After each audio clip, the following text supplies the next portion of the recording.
My name is John Rosa, and I'm a photo lab technician. Print photos, develop toner negatives, cut film, electronics, stuff like that. Most photos we print are things like, holidays, vacations, excursions, trips, things like that.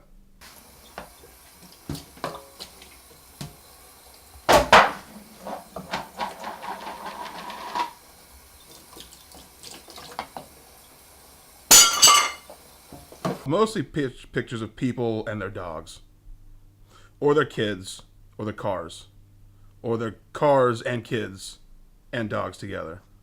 Yeah, I don't really like that guy. He always rolls his eyes when I ask him for help. Well, a lot of people, it's like, oh, my pictures don't look good. But then it's really just, usually it's human error, like they'd be like, oh, there's a ghost in this photo. And I'd be like, well, no, that's your camera strap. And they'd be like, okay, well, my mother's not this ugly. And I'd be like, there's nothing we can do about that. We don't affect the appearance of people in your pictures. Or they'd be, this is photos of a black family and my family's white. And I'm like, what kind of film did you use?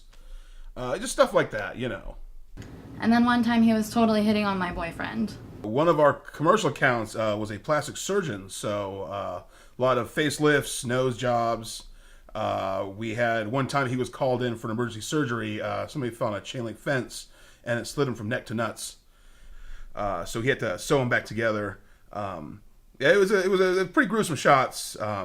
If you can imagine a peanut butter and jelly sandwich separated, but then instead of peanut butter, it was human organs. It's more disturbing than anything else. That John guy down at the Mongs, I love that guy because he'll develop anything I bring him, and I mean anything. Who's out there? Oh, shut up! Fuck, get down. There was a photographer who used to come in and take a lot of pictures. She wasn't any good, really, but charged a lot of money for her pictures.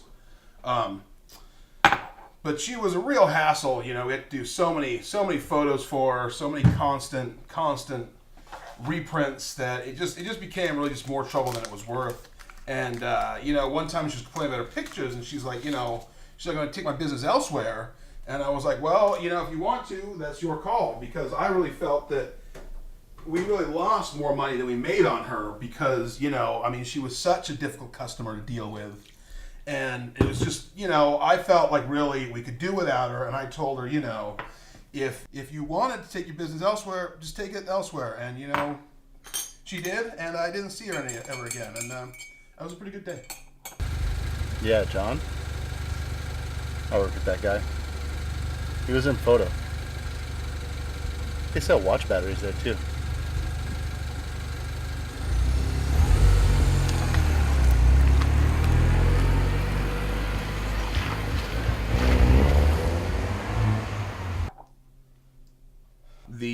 The problem with the current technology coming in, the cell phones, the iPhones, the Androids, they've just really made me obsolete. They put me out of business, and they put me on the street. So I don't work there anymore. It's me filming celluloid, sitting alone on a park bench, forgotten by society. I don't really have too much time for hobbies since basic survival is now the only thing that I have going for me. And I just think the way they handled me and mistreated me, I don't think it was right. I'm thinking that when this revenge scheme goes off, it will show my manager how much gumption I have, how much heart, I have, how much spunk, and it'll show them I'm a go-getter, and I can set a task ahead of myself and accomplish that goal. Damn it! He'll know that I'm the right guy to hire to work in his drugstore. Maybe even in the cart collecting department, or possibly as a cashier.